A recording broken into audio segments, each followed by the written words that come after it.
Kalau tubuhmu bisa bicara, kira-kira mana yang paling banyak mengeluh? Jantung, paru-paru, kan? Yang paling tersiksa itu ginjalmu. Ginjalmu diam, tidak pernah protes, tidak pernah minta apa-apa, tapi diam, dia bekerja 24 jam buat bersihin semua racun dari gaya hidupmu. Hari ini kita akan dengarkan suara yang selama ini kamu abaikan. Yuk ngobrol sehat bareng aku Ria dan follow akun ini supaya kamu bisa dapat informasi kesehatan yang lebih banyak lagi. Dia tidak berteriak, tapi dia minta tolong setiap hari. Coba bayangkan ya ginjalmu berkata, tolong minum air jangan ketika haus. Tolong jangan makan yang asin-asin, aku capek menyaringnya. Tolong kalau pusing jangan minum obat sembarangan. Tolong jangan tunggu aku rusak dulu baru kamu panik. Kalau kamu mendengar itu semua, pasti kamu akan berhenti langsung untuk hidup seenaknya. Organ yang paling diam adalah organ yang paling sering terlambat terdeteksi. Ginjal tidak punya banyak saraf rasa sakit. Makanya saat ada masalah, kamu nggak merasa nyeri, tidak merasa lemah, tidak merasa aneh. Sampai suatu hari ginjalmu udah tersisa 30%. Dan itu sudah terlambat bertahun-tahun. Yang membunuh ginjalmu itu bukan satu kebiasaan, tapi hal-hal kecil yang kamu ulangi setiap hari. Kurang minum, makan asin setiap hari, minum obat pereda sembarangan, minum manis setiap hari, jarang bergerak, suka menahan pipis, sering makan mie instan, proses food, jarang cek tekanan darah, dan juga gula. Setiap kebiasaan ini bisa menambah beban ginjal kamu sedikit demi sedikit, akhirnya dia tidak kuat lagi. Ginjal tidak membuatmu sakit, ginjal membuatmu berbeda. Tanda-tanda ya ginjal kamu tuh udah kewalahan. Kaki bengkak, sering lelah, sering kram, pusing, mual pagi hari, buang air kecil berbusa, sering bangun malam untuk pipis, warna urin gelap. Dan orang tuh banyak menganggap ini cuma kecapean. Padahal itu suara ginjalmu itu mengatakan, aku lagi tidak baik-baik aja. Ginjal itu tidak pernah gagal tiba-tiba. Tapi kamu baru sadarnya tiba-tiba. Banyak pasien gagal ginjal tuh bercerita, aku nggak pernah sakit apa-apa. Tiba-tiba kakiku bengkak, tiba-tiba tensiku 180, tiba-tiba dokter bilang ginjalku udah sisa 20%. Padahal proses kerusakannya sudah berlangsung bertahun-tahun. Kalau ginjal bisa ngomong sejak awal, mereka pasti akan langsung berubah. Ginjal itu tidak butuh ya hal besar. Dia hanya butuh kamu berhenti menyakitinya. Ginjal kamu tuh cuma butuh minum cukup air, makan sedikit asin, jaga gula darah, jaga tekanan darah, olahraga ringan, tidak menahan pipis, tidur cukup, cek lab setahun sekali. Ginjalmu itu bekerja tidak henti buat kamu. Tugasmu cuma tidak mengkhianatinya. 10 menit cek darah itu bisa menyelamatkan 10 tahun ginjalmu. Tes yang paling penting ya, tes kreatinin, urin, EGFR, urin lengkap,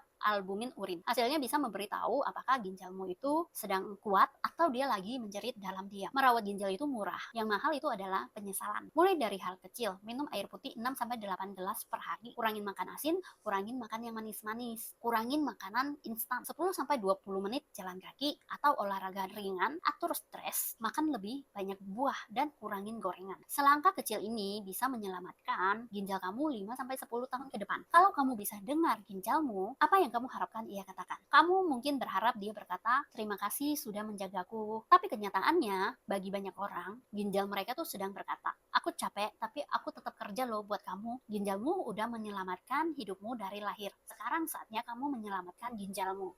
Jika kamu terberkati dengan video ini, ayo ikutan berbagi kebaikan dengan cara like dan share video ini.